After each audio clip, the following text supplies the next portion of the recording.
I started from the previous seminar,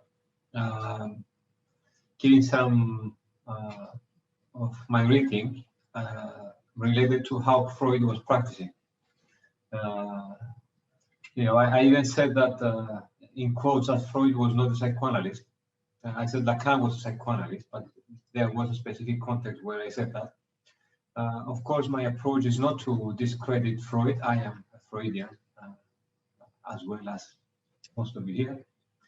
But the purpose of this reading is I would like to see the difference between psychoanalysis and Freudianism, Lacanianism and psychoanalysis. And that all these things that we see in Freud, they are present through imaginary identifications, or then let's call it the bad traits of psychoanalysis, are there in Freud somehow, taken out of their context. We proceed with that. It's this identification with Freud, a conscious identification most of the time, it's a possession.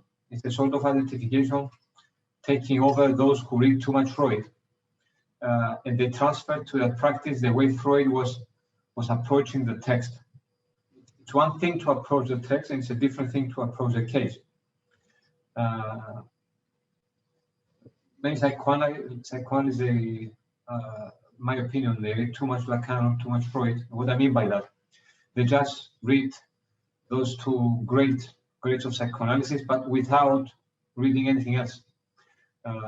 Or they prefer analyzing movies instead of presenting case studies.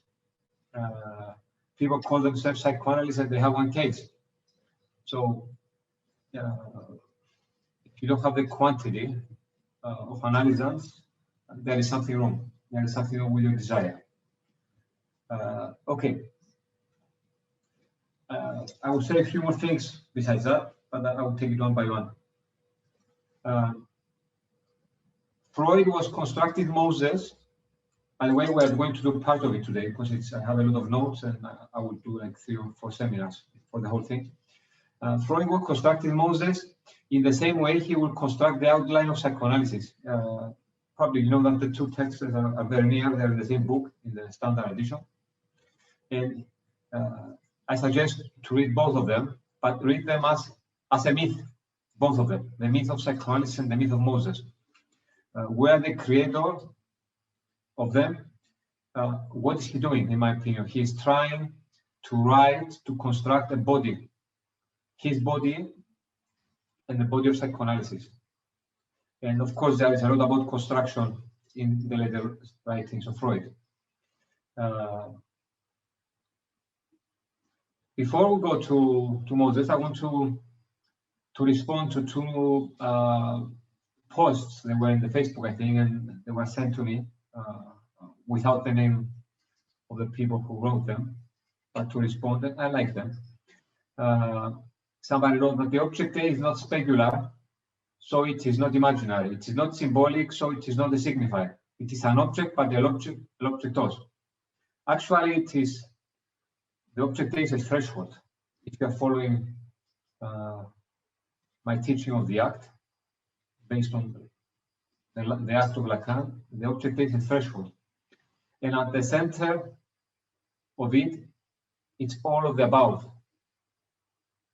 You cannot name it one thing. If you remember the Borromean note, the object is in the center. So dimensions of it included the registers. And of course, you need the drive to connect it with the object A. And all 4 parts of the drive, okay, the source, which is what constructs your body, the body in the fantasy, and the aim and the object and the pressure are marked by the same signifier. That's the first thing I want to respond to this quote. And the second quote says, I don't know who wrote it, says, desire is what keeps the identification with the object of the other's jouissance at a reasonable distance through the mediation of love achieved by means of the fantasy. The price to pay for this distance, however, is the impossibility of satisfying one's desire.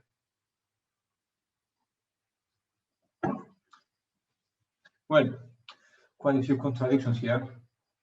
Desire, what keeps the identification with the object A the other jouissance at a reasonable distance. Basically, this person here is examining desire, is explaining desire in terms of a conflict. If you ask me, they put some of their own symptoms of fighting. I mean, I can see that here. And to explain desire and jouissance. And they're not like that. And these stories agree, I would even call it the most stupid idea about desire that I have ever read. A love achieved by means of fantasy. Love achieved, that's jouissance. The love achieved by means of fantasy, based on the signifier, the love based on the signifier is jouissance. Freud gives us the only exceptions of love. It has in civilization is discontent. When he speaks about the Francis of Assisi, and when he speaks there, it's a love that is beyond the body, beyond the signifier, and is very well connected with the other jouissance that Lacan spoke. So it's full of contradictions, this text, and the price to pay for this distance is the impossibility of satisfying one's desire.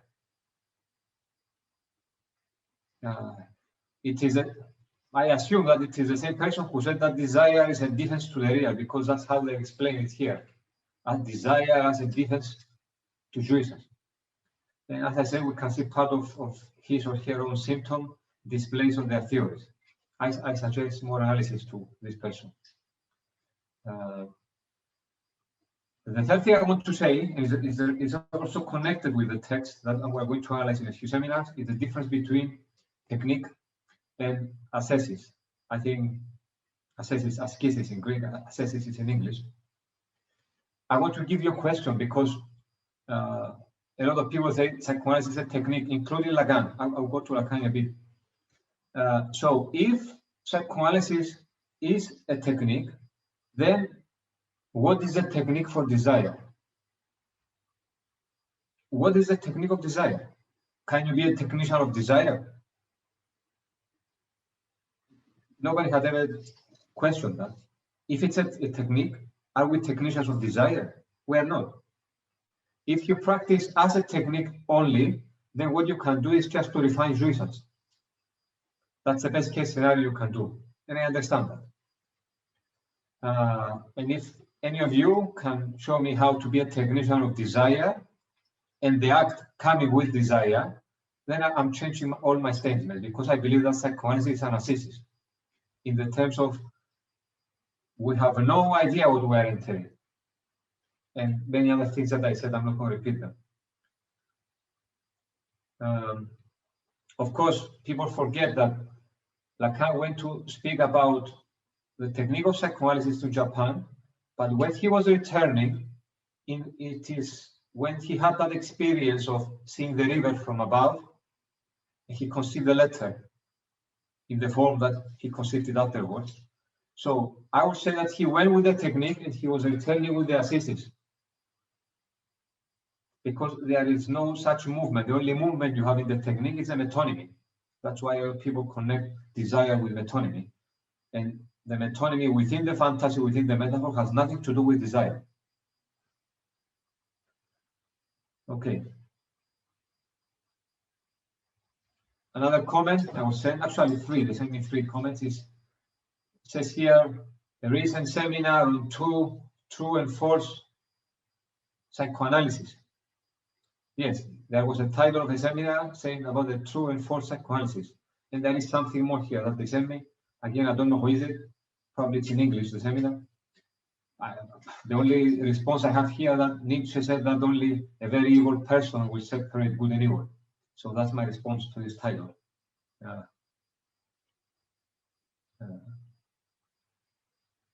It is perhaps, it's very dumb title regarding psychoanalysis, true and false psychoanalysis. I remember I made a phone call in, I think it was in Greece, to some Lacanians there. They asked me, oh, is it your group cultural or clinical? And when I heard that, immediately, because there was this separation, you could hear the master in the discourse. If there's this sort of separation, you cannot speak about false or true psychoanalysis or clinical or cultural. It's just psychoanalysis.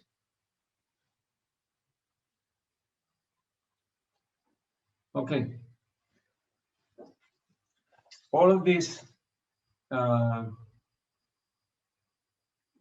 Okay, there's somewhere I'm not going to do. Okay. My comment on the clinic of the act, which you can have a opportunity to hear me speaking about it more in an interview in a couple of weeks. It could be in English. It was a response to the very nice text by Miller, really nice text. It was a few essays on psychosis, I think. That's a translation, my translation, where he speaks and says that I dream of a future clinic without the other. And this is where I responded that the clinic of the act is a clinic without the other. Because himself, he says that in the act, the subject dies and resurrected. And you know, those who follow my seminars, that I connect the act with a no-body, a jouissance beyond the body, a thought beyond the signified. That's what the Borromean is, and the fantasy. It's a body. That's why Lacan at the end of his life, he says that the other is the body. Well, he was correct. Okay, so for me, I don't call it. It was in that response. It was a clinic of the act. But if you ask me, it is the ascesis of the act, the ascesis of the act. Because if you practice with topology, if you practice topologically aiming at the desire and the facilitation of the act, you cannot practice with the clinical structures. You cannot practice with the clinical structures. If you practice with the clinical structures, there is no way you can practice in this way I'm talking about, because you are trapped from the beginning. You can follow my other seminars for more things. I think they're going to be on the YouTube.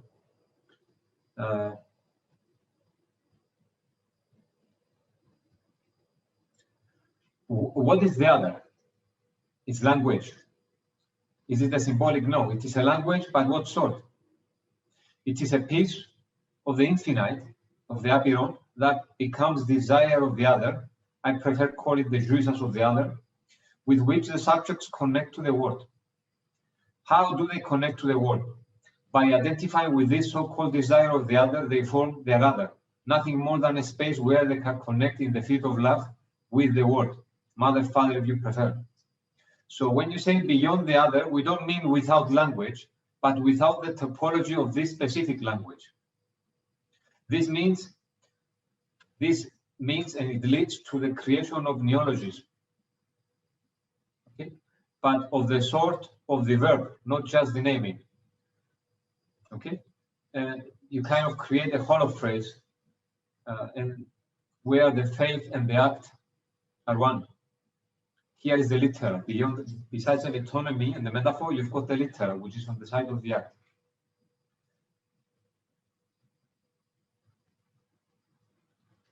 What is the real? Of course, we can speak a lot about the real, but I'm giving you some very simple, my opinion, definitions. It is that which you cannot be a spectator of, unless by disobjectification. Okay, you cannot be a spectator of the real. People say it's a trauma, it's this, it's whatever. You know, of course, my orientation that it's not about only speaking, but that which cannot be said is an act. It is the act of the subject that cannot be said, not the traumatic. We don't do anything different. It's just the orientation towards the act and not towards the trauma alone. So that's the real. That's where you cannot be a spectator of, unless you are disobjectified. Unless you are an object.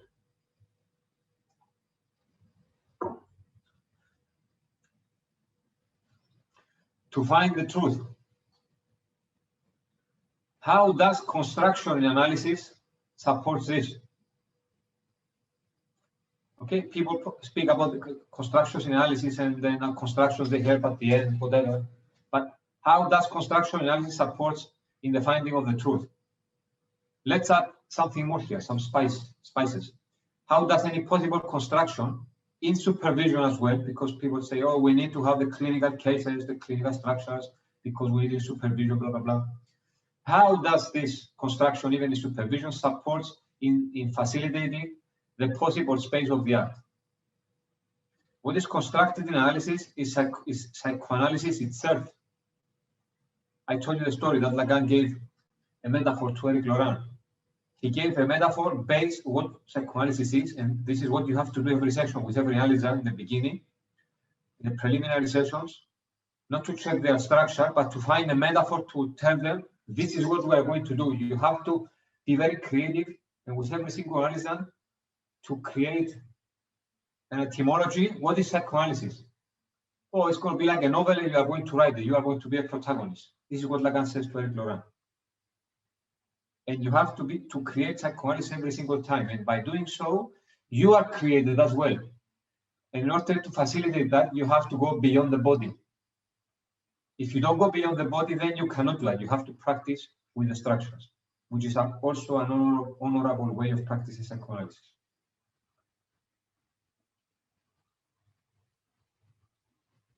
Okay. I have a question for you. Can you bring forth desire with a technique? How do you transmit psychoanalysis? With the technique? Do we transmit a technique?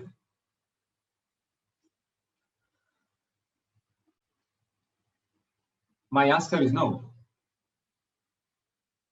What is transmitted is not the knowledge or the technique of psychoanalysis, but the desire we have for psychoanalysis. Okay, people want to become psychoanalysts, let's call it for good reasons, because they want to transmit what they have experienced. That's desire. This is the only thing you can transmit. If it's an ascesis, if it's a technique, then it means that everybody should practice the same. And that would be horrible for psychoanalysis and for the free speech of the sessions.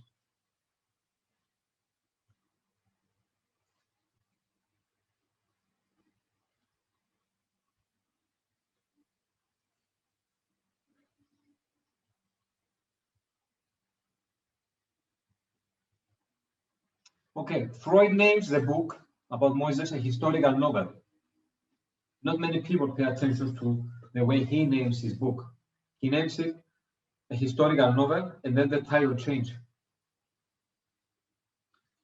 Keep that title, because by the end of the 4 seminars, it will make more sense to you. Then he changed it.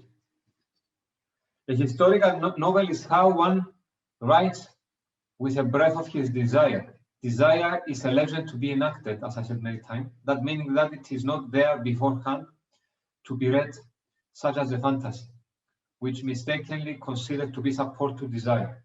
Desire is on the side of writing, not on the side of reading. And that's one of my differences with Lacan. I never speak about interpreting desire, interpretation of desire, but about enacting desire, giving it a body. And it is not an acting out. It's an acting out only when you are trapped in the fantasy. Indeed, the fantasy is a support to desire, but it is what Lacan once called the latus. I call it the lanthanousa because it's from Greek. He took it.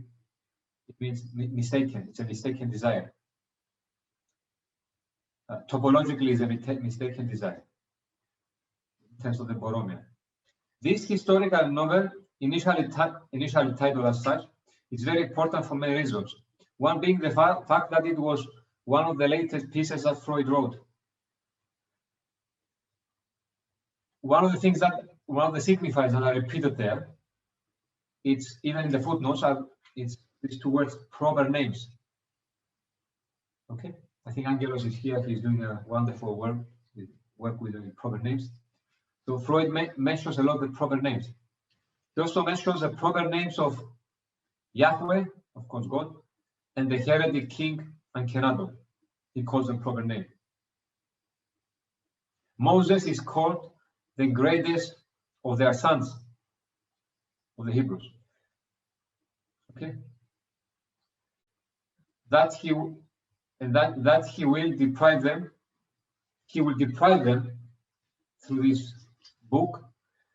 He will deprive the Jews from the greatest of their sons. That's my reading into these two sentences that he says, by what he's saying here. he's kind of interpreted here the Hebrews as a father and a mother. He takes the great son, their legacy. In page 8, let's go with the more specific stuff now. Freud makes a decent analysis of the proper name of Moses and from where it derives. He who is drawn out of water. Okay, it's an important note here is the word Theophoros. The Theophoros name of Moses. And Theophoros means he who carries God. It's in Greek, of course, the Theophoros.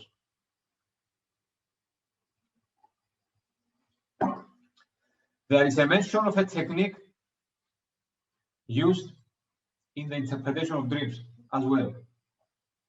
He speaks about Caltron's composite portraits. I'm not going to say more, but you can read it. There is a reference here to the ideal, to the universal with this technique, to that which is repeated to many people because the analyst sees formulas everywhere. By using this technique, Freud starts seeing formulas, and it's a beginning in this book to create a few universals. He likes to create universals and then compares the evidence with them. You can check that in the case studies as well. Sometimes he uses the universals of psychoanalysis and compares what the analysts give him with the steady meanings he has found. It's as if he created a new God, which is some steady meanings in psychoanalysis. I'm not accusing him. I mean, he's the first one. Let's go to continue. The average legend. This is how Freud practiced. The average legend, I have it in quotes, his words. This is how Freud practiced, by reducing everything into an average legend. He's using reduction. Of course, if you don't believe me, just go and see the cases with this new information I'm giving you, and I'm sure you will find it. If not, it doesn't matter. I personally use the signifier legend in terms of desire. Desire is a legend to be enacted, as I said earlier. If you want to take your desire literally, as Lacan said, you must not practice in terms and the analysis of desire. You must not practice by comparing whatever it says with an average legend. Of course, the average legend refers to the universal.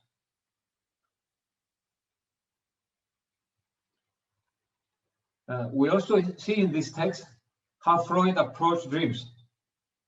In the way he's dealing with the legends, he is treating them like dreams. For example, the casket carrying Moses is an unmistakable representation of birth. The casket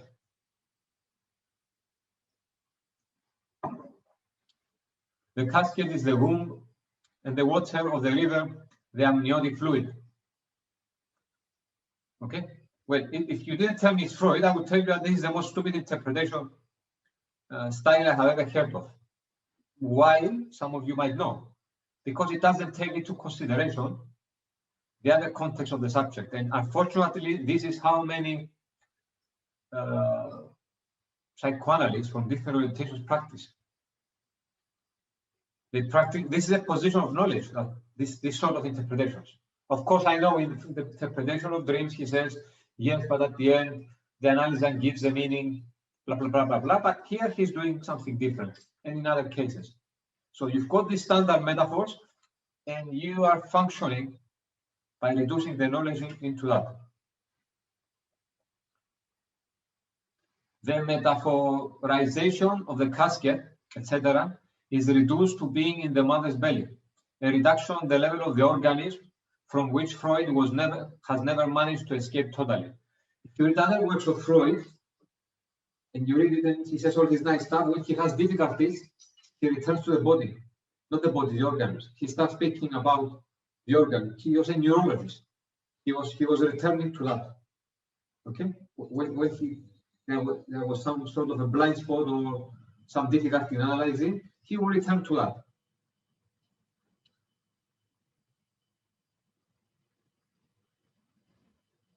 The family romance.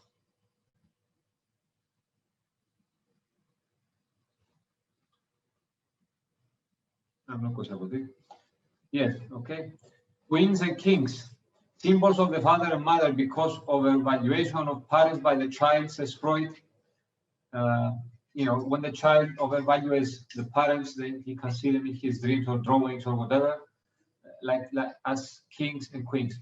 It happens. We know that from the practice. But concerning Moses, from my experience, if there is an overvaluation, there is a structural deficiency. And not because the child's parents had an important role. When there is a father operating as a scarecrow whilst he's a pussycat, then you have to start suspecting a psychotic structure. This is not a phobia, okay, by the way. Freud uses a template of the family romance or Oedipus complex and analyzes Moses.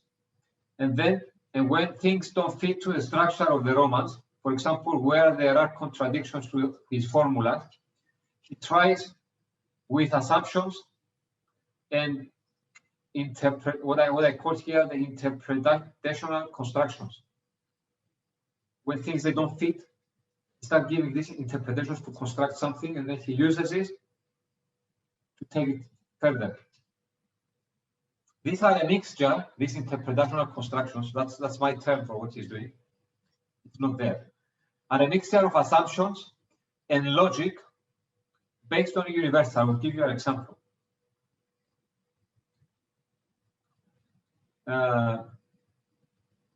For example, when he speaks about Moses, the casket must have been placed with the child because the king must have placed the child in the casket because the son was a threat to his throne. Okay, he makes the assumption, and then when he makes the assumption, he connects it with other facts he's saying there. He considers a truth that came from his mouth. Okay, he does that with the cases, by the way, not only in this book. So he mentions a lot of these signifiers at the level of analytic interpretation. For example, he adds, the two families are one. Freud is telling us again that there is no separation or negation. So when we hear the analysis, one important thing is to listen to the discourse as one, and that all of it belongs to him here, even that evil boyfriend. I think I'm missing some information here. It was deleted, so forget that quote. Freud speaks on three levels: the analytic interpretation, the myth, and the reality. This is important. It's on page 14. He uses reality to reach to the analytic interpretation. Okay, but this is kind of problematic. This is how a lot of psychiatrists practice when they follow Freud a bit or a lot. For example, I'll give you an example. I wrote a post saying that I was with my wife and maybe two friends, and I was holding a coffee, and I wrote drinking decaf, but the energy that the caffeine is supposed to give me, because it was a decaf, I get it through love. It was there with good people, that are important in my life. And the interpretation of the post, the intervention of this psychiatrist friend of mine, it was, why decaf? Why decaf? But I just said there was a metaphor there. But what they do is they took, and I said, well, it's a kind of, I'm on a detox. And then she says, but coffee is a detox. She was, that's the universal. Coffee is a detox. This is from science. So she was putting what I meant as to, I'm making a detox, which I didn't say, but so she was comparing that with the universal of the coffee as a detoxic, whatever substance. So because I wanted to stop that questioning, because she didn't get it from the beginning, I said to her, well, not for me. I wanted to tell her that you should concentrate on on what I say, and not on your reduction, your place of knowledge, reducing my language and examining it through whatever standards of knowledge you have. In page 15, this is a common habit of Freud to approach the truth. If we have, he's saying, if we have the courage to recognize this assertion as universally true, these Freud's words, and as applying also to the legend of Moses, then all at once we see things clearly. Of course, if you are applying this and this and this, of course you will see clearly what you want. Pay attention to this assertion as universally true. This is really important. This is Freud. And then he uses this universally true assertion as a law against the discourse of the analysand or the text he's analyzing. Okay? Now you might start understanding why the ego psychology or other forms of psychoanalysis, excluding Lacan, they took their, it's there, you know, it's there in Freud. Also what Lacan took is in Freud, everything is there. Okay. I will say this for many, what I will say now, it's a, it might be an anathema, an anathematic statement, but I repeat in the beginning, for me, I understand that he was the first psychoanalyst. Of course, he has our gratitude, but from the way we practice psychoanalysis, at least the way I practice, I consider Lacan the first psychoanalyst, not Freud. I understand he was the father of psychoanalysis. Okay, he created it, but in the way I practice, I cannot consider Freud a psychoanalyst. Of course, I'm a Freudian. Okay, let's go to another point. He says, whereas normally a hero, he speaks, I don't have the page here, it's in the page 20 something. It's where he has a lot of footnotes about Otto Rank, you found.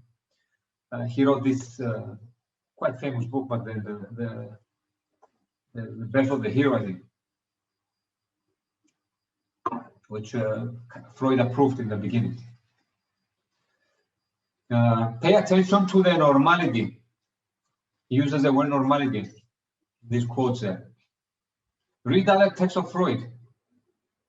He approaches cases like this using the words like universal, assumption, hypothesis, normally, normal. People didn't pay attention to that and wonder why.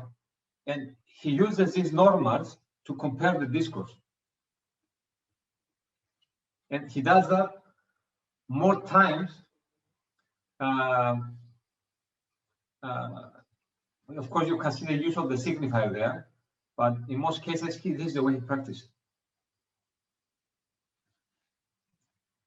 Freud also creates assumptions and hypotheses before approaching the case. And he either agrees with it or not. Fair enough. However, these are operations to lead to knowledge, okay, but not to gnosis. Okay, you know what I believe that there is, like Lacan, I believe that there is a knowledge in the real, but it is not a knowledge, it is gnosis. It's a mystical knowledge related to the mystical jouissance, the other jouissance. And I doubt if you can reach a personal truth is if you are analyzing this way. Maybe you get a lot of knowledge, but I doubt if you can reach your own truth. He cannot facilitate the knowledge of the real. In page 16, for example, he does what he does in many books, including case studies. And I quote, objective evidence, this is Freud again, objective evidence of the period are to be referred, I mean, I'm breaking the sentence here, are to be referred, blah, blah, blah, would perhaps have fulfilled this requirement. He's using objective evidence of the period. If he's analyzing a case, he doesn't use objective evidence, but what he's saying there is doing the same structure of the sentence. He's saying our findings from psychoanalysis. What is he doing there? He equates psychoanalysis with this other knowledge,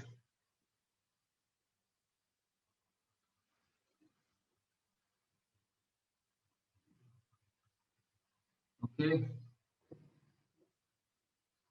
He cannot facilitate. Okay, what's the objective? He prepares the ground by using these universals and this knowledge and these assumptions.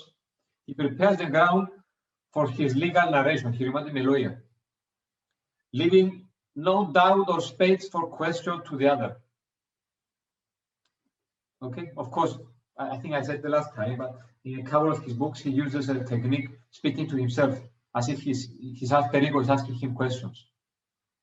Okay, so what is he doing? If you read clearly, what is he doing is he's trying to fill the gap in the other constantly, not to allow any possible why with the way he analyzes. And he does that with the cases, he does that with approaching different texts. Okay, I provoke you to go and read it.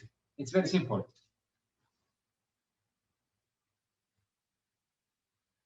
Leaving no doubt for space or question to the other. With this practice, it is the voice of the subject that is lost at the end of the day. Okay, it is the voice. I believe this is one of the ways that the first students, a lot of them, they just copy Freud for generations, but at the end of his life, they used to go to him and they tell him that people that they cured, because that was the aim of the Freudian analysis, to cure. Because as I said many times, it was beyond and Lacan that they stopped caring about the cure and they start speaking about the truth. So they used to go to Freud and talk him that a lot of the symptoms, and many people, they come back to them with the symptoms returning. Of course, if you are trying to, with this way of practicing, and not only Freud, but especially the ones after him, his very close students, what you do is you asphyxiate desire. And if desire is asphyxiated, the symptoms push. What is the symptom? Of course, the failure to the ideal, but if there is a symptom, there is some space for desire operating. Okay? So, it's the voice of the subject that it was lost. You can mark down the page 17. I was not prepared, this Freud, I was not prepared to argue in public about the Moses, that he was an Egyptian, since whatever his findings were based only on psychological assumptions and implications and lacked any objective proof. Okay, so he's speaking again about these objective proofs, universal, is there. I want you to pay attention to the objective truth here. Lacan urges us to take whatever said by the analyst as true. Freud doesn't do that. He's practicing with suspicion constantly. He's trying to find if what is said is true. What is the knowledge? He's finding knowledge by comparing it with facts or whatever. That's why the famous case mentioned by Lacan by this Chris guy in the United States. He's practicing like that also. The analyst says something and he goes to see. He goes to find the book to see his truth.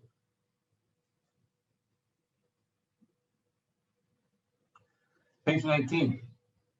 Most of the Egyptian gods, this is from Freud, I'm quoting from him, had the shape of animals as though they had not yet completed their evolution from the old totem animals, with no sharp distinctions between them and scarcely differing in the functions allotted to them. Okay.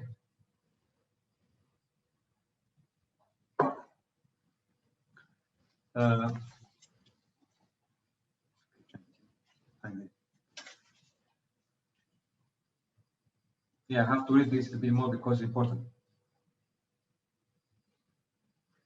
The hymns in honor of these gods say almost the same things about all of them and identify them with one another unhesitatingly in a manner hopelessly confusing to us.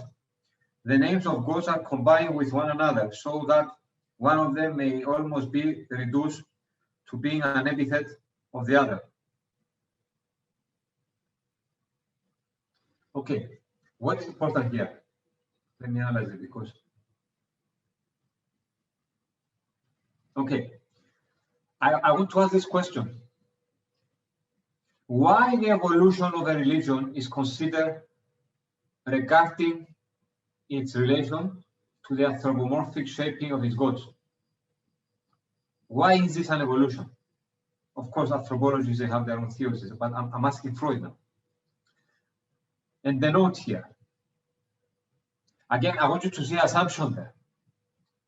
The assumption, but not only the assumption. He read anthropology and he took that knowledge from the anthropology and the evidence that come there from the analysis, this is a text, but he does it with the analysis, are compared to a knowledge taken by the science of anthropology, okay, of the archaeological evidence. Freud again uses a formula to which he compares the evidence. In addition, the way he speaks here about the hymns, names, confusion, and connection, he speaks as an outsider to the discourse of that culture, and as such, he approaches them. He approaches the discourse of the analysis as an outsider. That's why he has to compare with something else.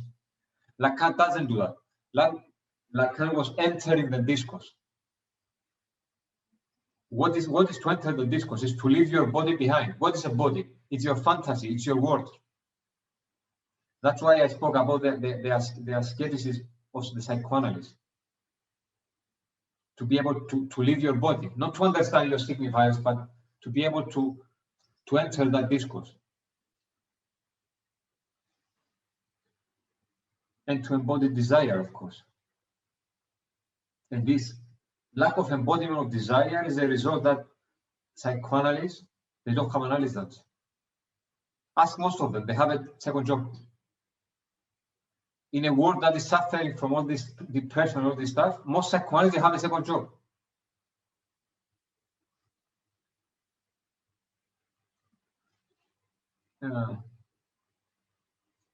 Okay. In addition to that, we speak about yes, outsider, we said. The statement, the psychoanalyst should be an encyclopedia of the arts, is confusing. Some think that they need to know everything so to deal with the analysis discourse. What I'm saying here is in many books of psychoanalysis. They ask you to read many things, not only for your elaboration, but to know things of the analysis. Okay? Freud practices like that too, using knowledge or knowledge from the analytic theory, and I understand this because he was the first. Anyway, his description of what he said here about the gods can be compared to psychosis or the early stages of development, as they are called sometimes by some psychoanalysts. But this being in connection with the world,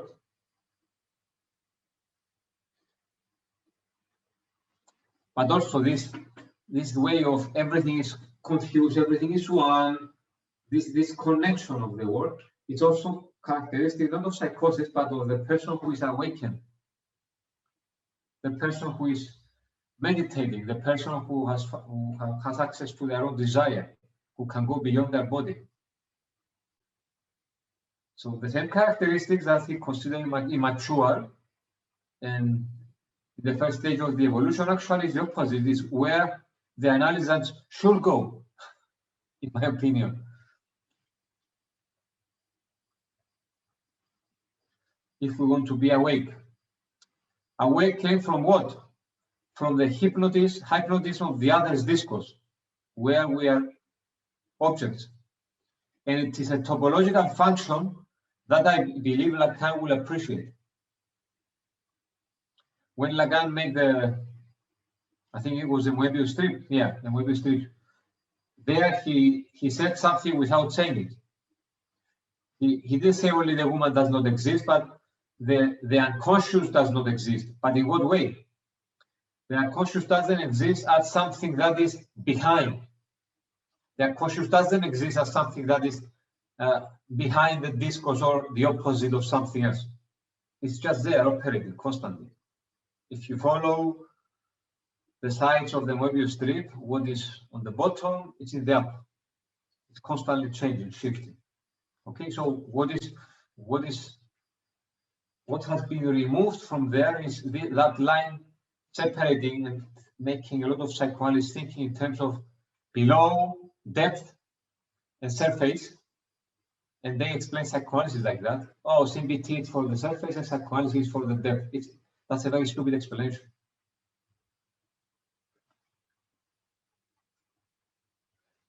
Page 35. After comparing Jewish religion and Egyptian and showing the opposition between them, Freud, blah, blah, blah, blah, blah. Now I will show a comparison with the expectation to show their original identity. Okay, pay attention to the steps. First, oppositions, then similarities. It's like an essay in the university. He suggests something like this in page 22 as well. He speaks about examining both the negative and the positive. The interesting fact here is the separation, the separating line between same and opposite. Okay, it's very interesting to see that he has a line that he's separating the opposite and the same. Let's go to page 25. He mentions some things that I really appreciate.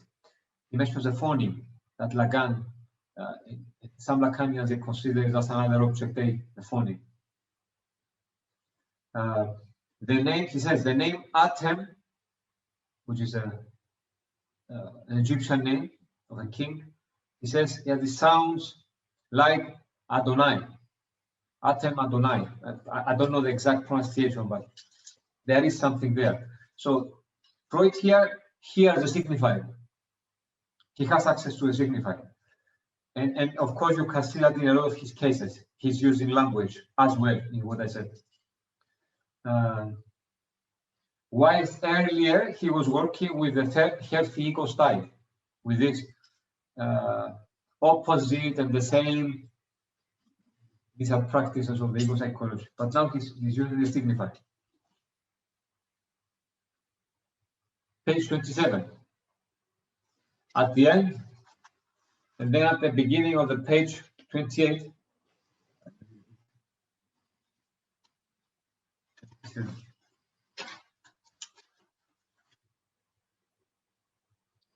if Moses gave the Jews not only a new religion, but also the commandment for circumcision, he was not a Jew, but an Egyptian, and in that case, the Mosaic religion was probably an Egyptian one, and in view of its contrast to the popular religion, the religion of the Aten, with which the later Jewish religion agrees in some remarkable respects.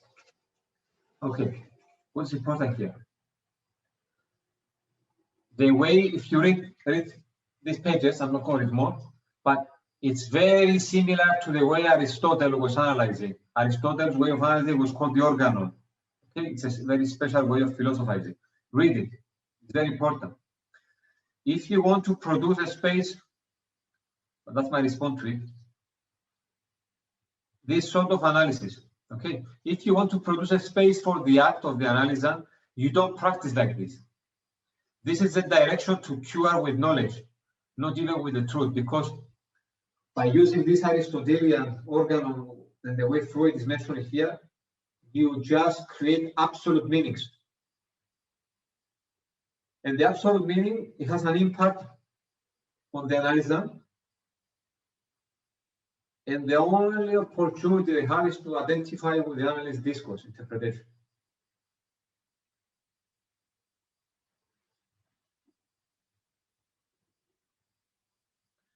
Finding the opposites.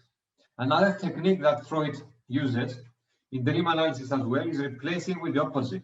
That's in page 28. Moses was not just an Egyptian, but of a great family. Okay, this is what he says there basically. Then he starts analyzing evidence based on that assumption. He makes the assumption because of whatever other evidence he chooses. He even uses historian.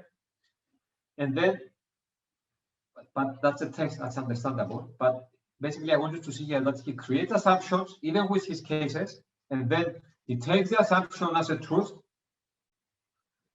okay? And then he starts analyzing the evidence from the analyzer, in this case from history, based on that assumption. This is completely a position of operating from knowledge with knowledge. Indeed, you can learn a great deal for yourself, but nothing about your desire with this. Absolutely nothing. Page 39. Another encounter with the signifier and its phonetic marking. A nice example here in page 39 that Freud mentioned is a Habiru warriors and Hebrews. Habiru Hebrews. Again, he hears the signifier. He hears something of the letter here. Okay. This is closer to the letter than to the signifier.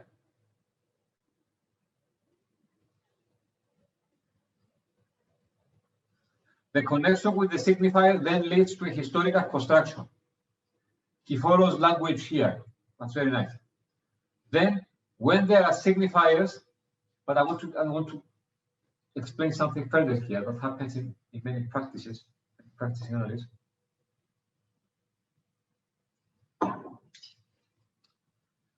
Where are we? Okay. When there are signifiers and they become a point of identification, like you take from the signifiers, you create the truth in the session, you create an assumptions because of the signifiers, then immediately you create the master. You are the master. Because even though your assumption is based on signifier, it's an assumption of knowledge. Okay? So, then there is a master, like Moses described in the text. Come and read these pages here, 39 pages, 39 and 14. Like Moses is described in the text, or Freud himself, I would say, then desire is lost, and thus the master signifier does not stay on the symbolic dimension, but pushes the subject to imaginary identifications. So here, because of that, if you have a master operating, even if they're using the signifiers to create assumptions, okay, what you've got there, people, the students of Freud later, they took these signifiers and they created the imaginary dimension of that signifier because they took them out of context and they created the formula. And then what you've got there is the transmission of the psychoanalysis through imaginary identifications. And here we've got Freudianism versus psychoanalysis, or even Lacanianism versus psychoanalysis. And I provoke you to go to many psychoanalytic schools, including Lacanian, and I will give you now some key phrases to listen. Of course, you've got, probably you know from the American movies, this Jesus says, how would Jesus react here? Okay? So you will hear phrases like, but Freud said that, but Lacan said that, but Miller said that. And when these phrases are used, they are not anymore references to elaborate desire, but phrases to silence the subject and shape them according to an idea of what a psychoanalyst should be. Just go to seminars of different schools and pay attention to what I'm telling you. When something is said not in reference with the lines of the school, somebody will jump and say, I mean, I know that many times that's happening. Oh, Miller said that. Oh, Freud said that, or whatever. John said that. And the something is that many people, they just remain quiet, as if they encountered something from the word of God.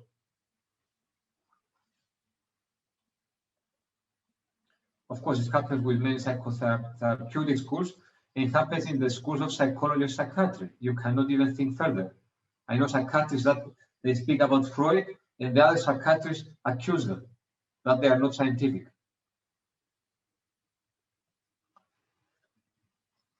Okay.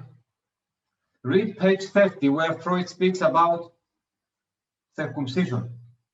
Once you embody an imaginary identification, that's the other stage. We've got the symbolic, the signifiers, then they are taken, they become an assumption, they become steady, and then they create imaginary identifications. People identify with it, and this is the third paradigm, the third stage. Once you embody an imaginary identification, then you've got paranoia there. When you've got paranoia, you've got the school of psychoanalysis operating on these identifications. And the need, of course, you've got paranoia there, and the need to fuse and double, to forge and double with the other side of the binary. For example, Freud here speaks of the Turks referring to Christians as unclean dogs with reference to circumcision. The master signifier here supporting the narcissist, offering stability for the specular image, is the signifier clean. So you are the clean. Clean person, clean human. The unclean is related to the animal, unclean dog. And of course, we've got the binary. These sort of binaries are very characteristic of paranoia. Okay? And read this page. I will stop here for today. Read page 30, what he speaks about how Moses became the leader of the Jews and how then these signifiers he brought, they marked their body with circumcision. They had to be like him, equal to him, not only spiritually, but their bodies as well. I'm not saying this is the truth, but okay. Freud here is speaking about imaginary identifications.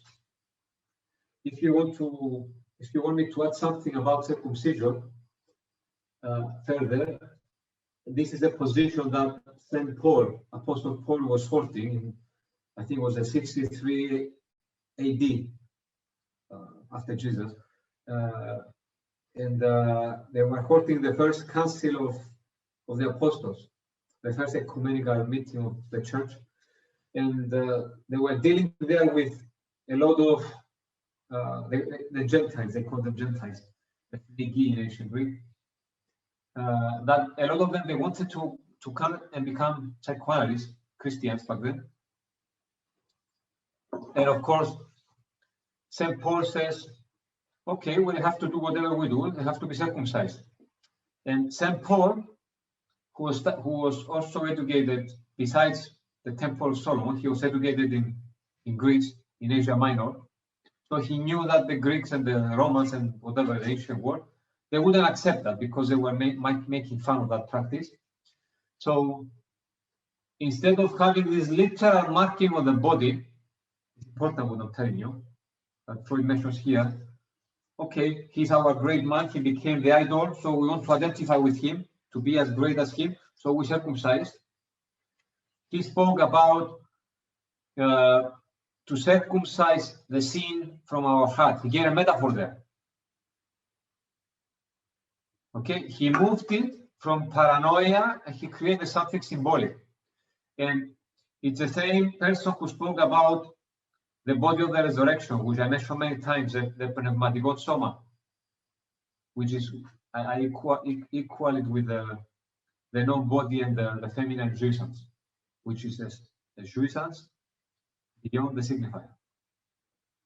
Okay, so there is something here operating in psychoanalytic schools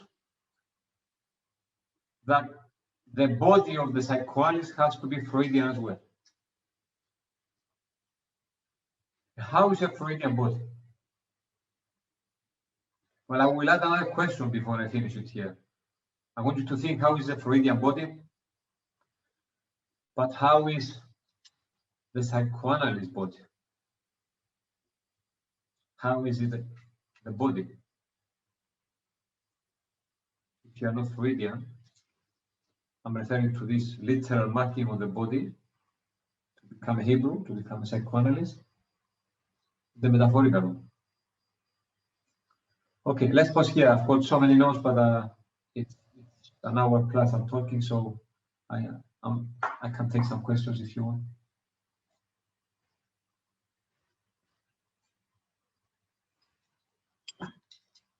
Yes.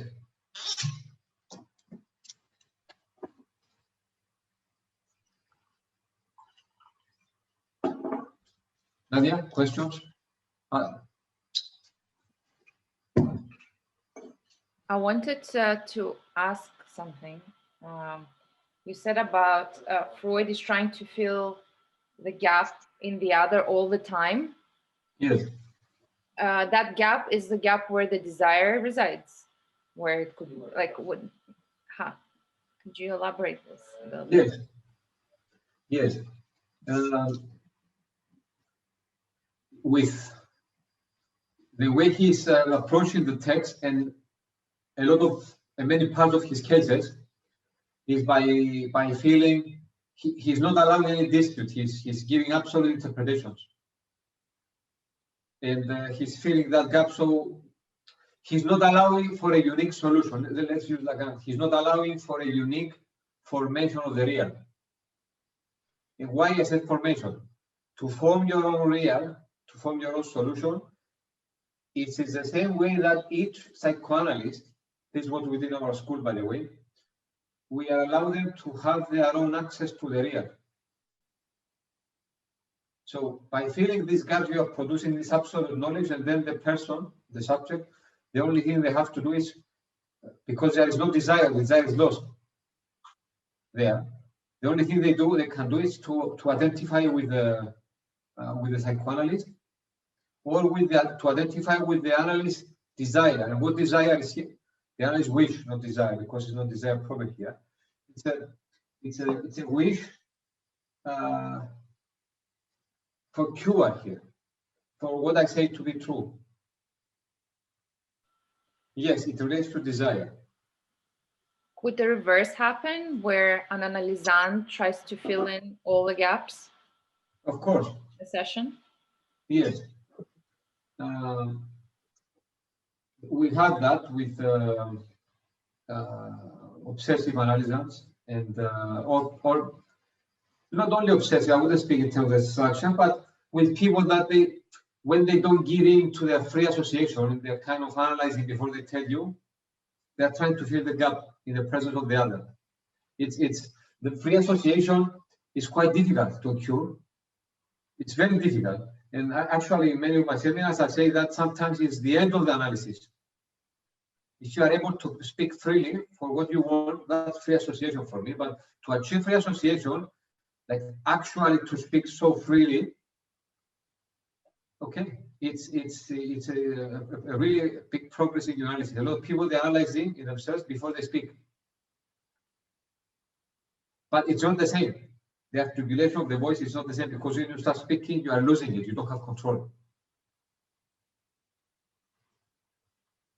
Thank you, Petro. I think Penny raised her hand. Where is the hand? Where's Penny?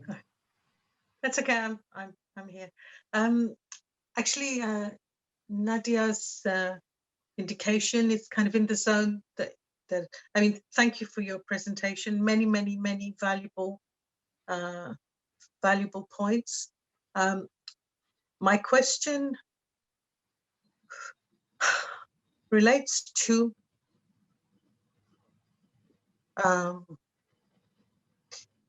the transformation, let's say, of the experience of the subject into desire that is their own. And on the question of the gap and Freud filling it, the push or the disposition to fill the gap, my intuition is that this is an anticipation that something traumatic may come. So it's not really a defense against desire, but a defense against jouissance. And the unknown becomes problematic when what we anticipate is an unwanted object. There's also the dimension of the, traumatic nature of the voice,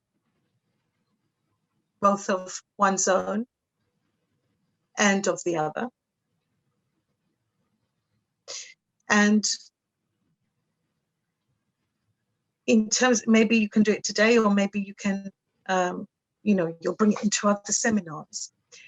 what would an analytic operation, since an analytic act, look like that responds to the discourse of the analysand in such a way as to, let's say, shake the inertia. But we have to proceed with care, because it's not just that, but what is a way to approach that? The other thing I want to say about the gap is valuable, but actually the silence of the analyst that leaves the analysand to speak can also result in very, very, very long analyses, because the analysand is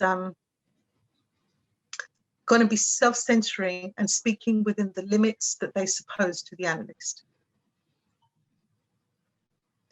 And I remember, this relates to something else that you said. I can't remember precisely what point, but I think it was, oh yes, it was when Freud was talking about, you were commenting on Freud talking about the organism.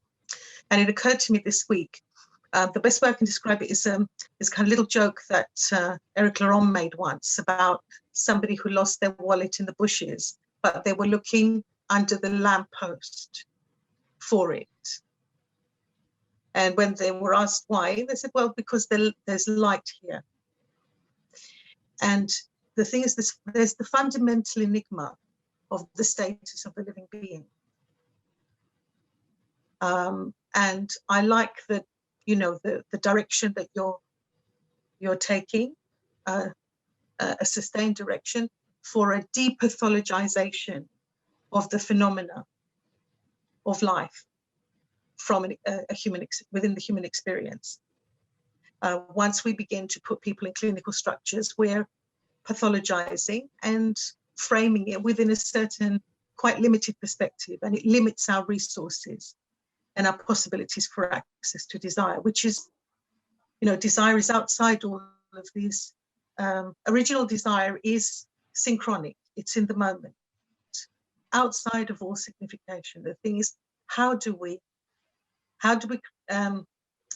facilitate the tracheotomy that allows the subject to be able to breathe their desire? That was a comment, right? It wasn't a question. Well, my question is that, in other words, what is, because you've described many ways in which it's not an analytical operation, yes, to do this or to do this or to do this. So what does an analytic operation look like? Okay.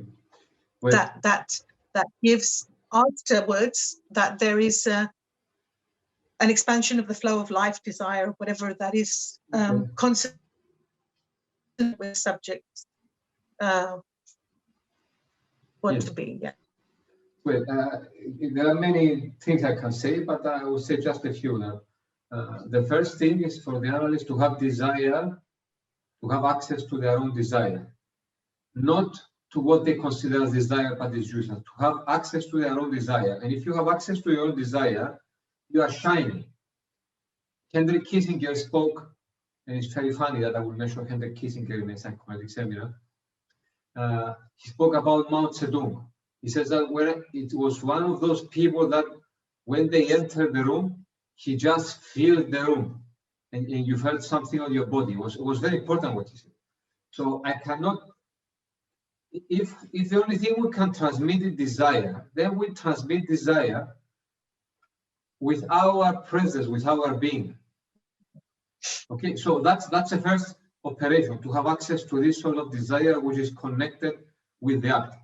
Not to think of desire or the psychoanalyst neither as an identity, but neither as a position. It's a movement. What is desire? What you discover in psychoanalysis is access to your desire, but desire, what is it?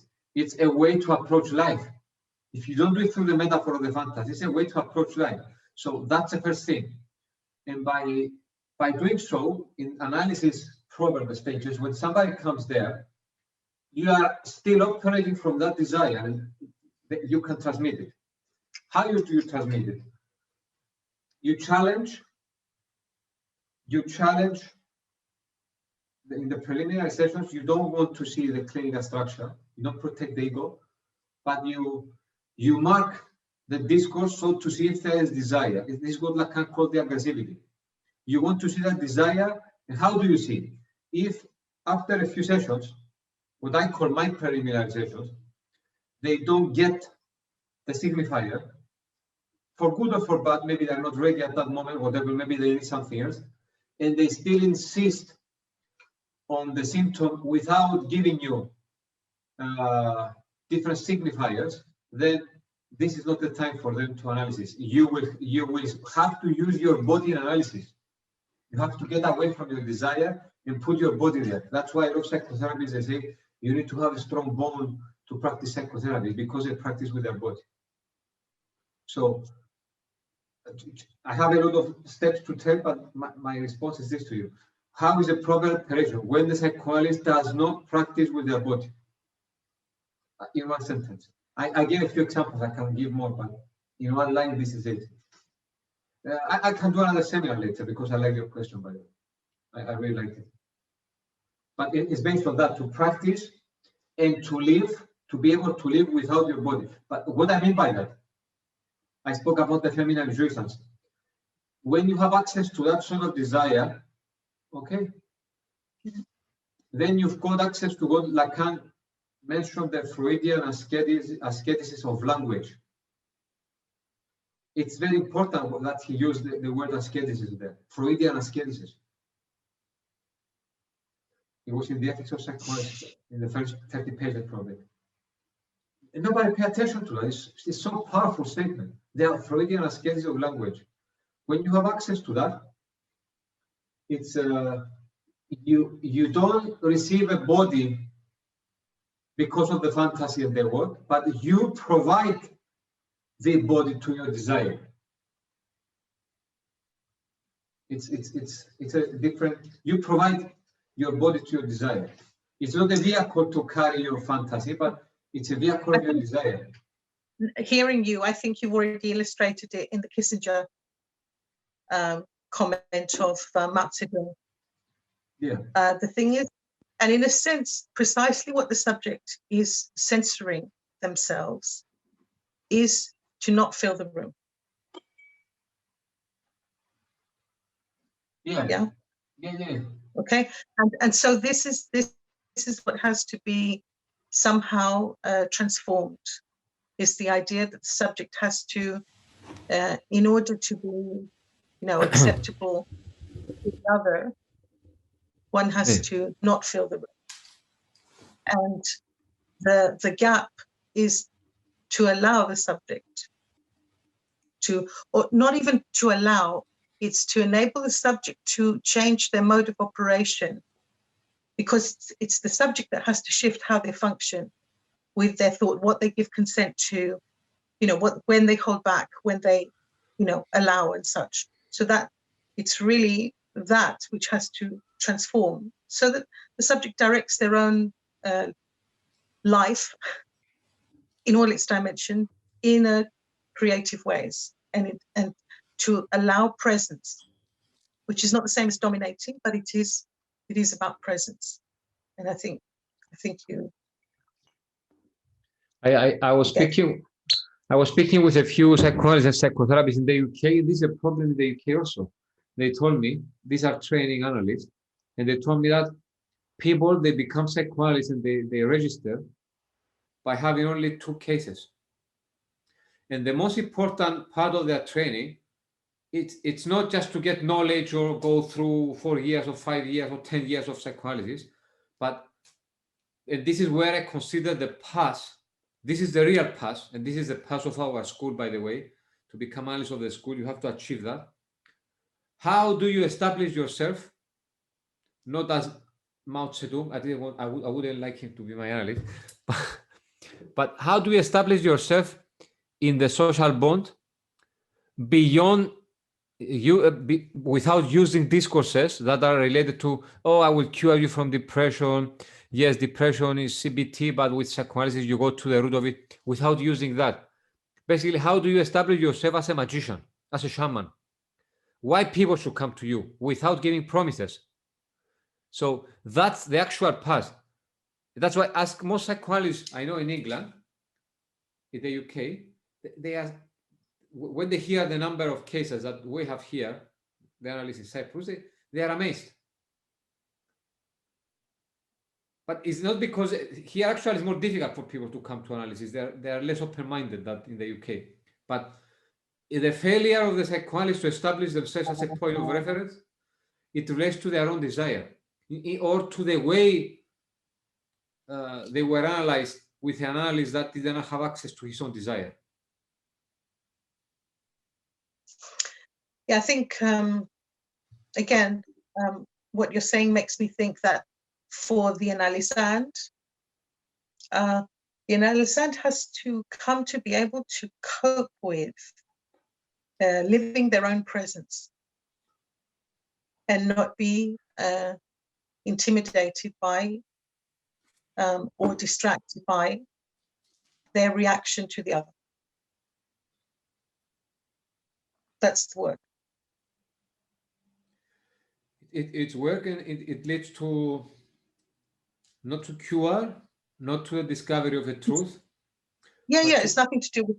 Yeah, it's closer to the act, what you said, the truth and the act being one, to have this literal meaning, but outside of the fantasy, because when they are inside the fantasy, any sort of truth is there leads to an acting out. Because some writers, they said that, oh, when you have access to desire, be careful because you might act it out. You cannot act out your desire. You are the desire. Through the frame of the other, one's own presence is unbearable to oneself. Yes. Okay, thank you. Thank you. Thank you, Penny. Anybody else? Nadia, ask people. Your English are better. If anyone has any further questions, please go ahead. Hi.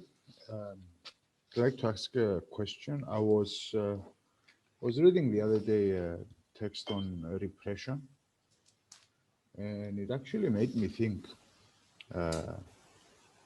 to ask this question: is the object breath repressed? Because it kind of made me think of the way the breath is operating. It is operating in its own accord, like the drives, for example. The object A cannot be repressed. It is created because it is outside of the Borromean knot. Okay, it's an object of desire. The object breath is not an object of the drive, and cannot be. Okay, and is not carried, is not marked by a signifier.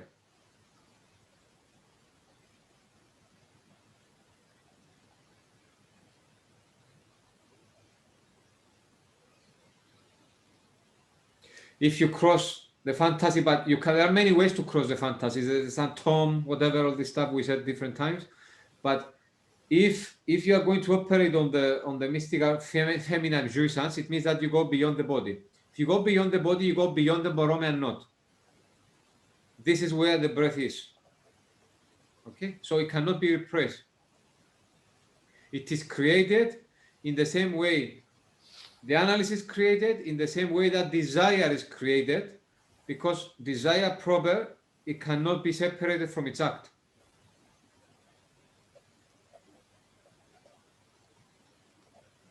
There is something pushing you to analysis, but it becomes actual desire when it is connected with this act.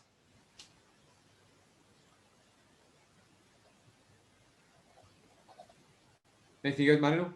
No, thank you. Any further questions?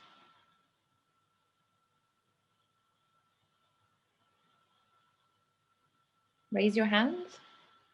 Unmute your microphone. I don't have a question. I just want to say that we will have to read again the book. I mean, thank you very much. This is really food for thought, but I have to read the book again. I cannot just, you know. I'm sure you will read it, I'm sure. Yeah, I already have it in my handbag, but I was too lazy to start reading it. So. Yeah. This is a part of it. I will continue with probably we'll have a couple of seminars because there is a lot of material. These books were not given the proper attention because they should be given the proper attention, not only as sociological approaches from psychoanalysis, psychoanalytic approaches to sociology, but people forget that Freud's own heart was to the classics. His offices were full of statues and books about the classics. Yeah. So there is something there to learn about. And archaeology as well. Yes. So there is something there. But also these books, I believe every time you read them, you find something new. Of course. So you have to read them again and again and again. Yes, yes. I read them again and again and again, and then I got bored and I started reading other stuff. Yeah, that's for sure. But I mean... yeah. I understand. For the purpose of these seminars, we will have to read them again. Yes, if I'm sure you will read it, but I just gave a few notes. I will give a lot of other stuff so people can approach the text differently. Mm-hmm. Not only to read Freud as an analyst as Lacan did, but to be able to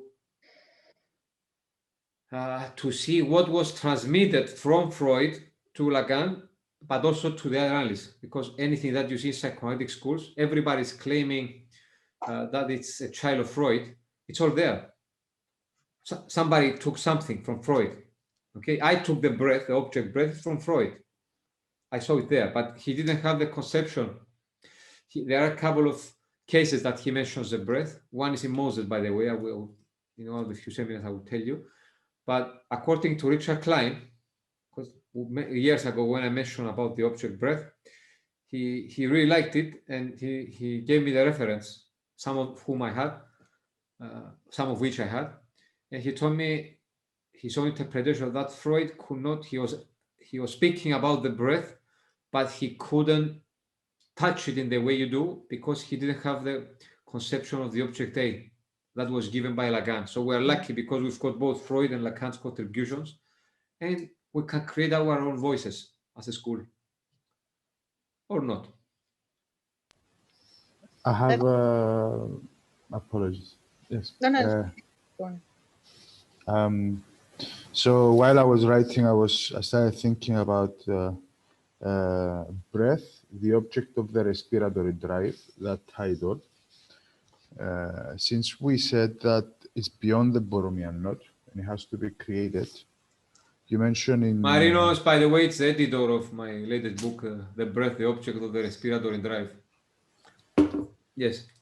So you mentioned that it has to be created and it's beyond the Borromean knot.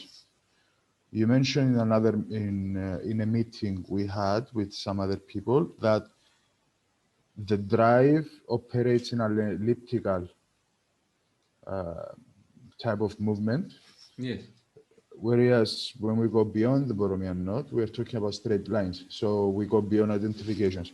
How can we talk about the object of the respiratory drive then? You just spoke about it. In what way? But we're not talking about drives. I said that the object of the respiratory, well, there is a different operation of the drive. If you've got the drives operating in the different sorts of jouissances, and then Lacan gives us this jouissance that is beyond the body. If it is beyond the body, it is beyond the signifier. This is very important. If it is beyond the body, this jouissance that is beyond the body, it means that it's beyond the signifier. So I'll give you a question, because I know the answers to this. How does the drive operate in the feminine jouissance? Let's make it simple. Okay. No, that's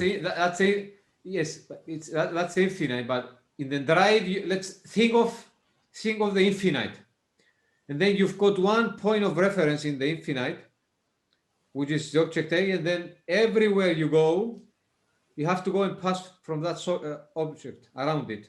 Okay. So whatever you create a knot there. Yes. When the drive related to the object of desire, which is a breath, is the object of desire. This the das Ding is a breath. It is not the knot that is created passing from the same point, but the point itself is created. Okay? So very simply, this is how the drive operates. We can speak in another seminar about the Freudian part of the drive operating that when you identify with the act, the source, the pressure, the aim, and the object. Let's keep it for another seminar.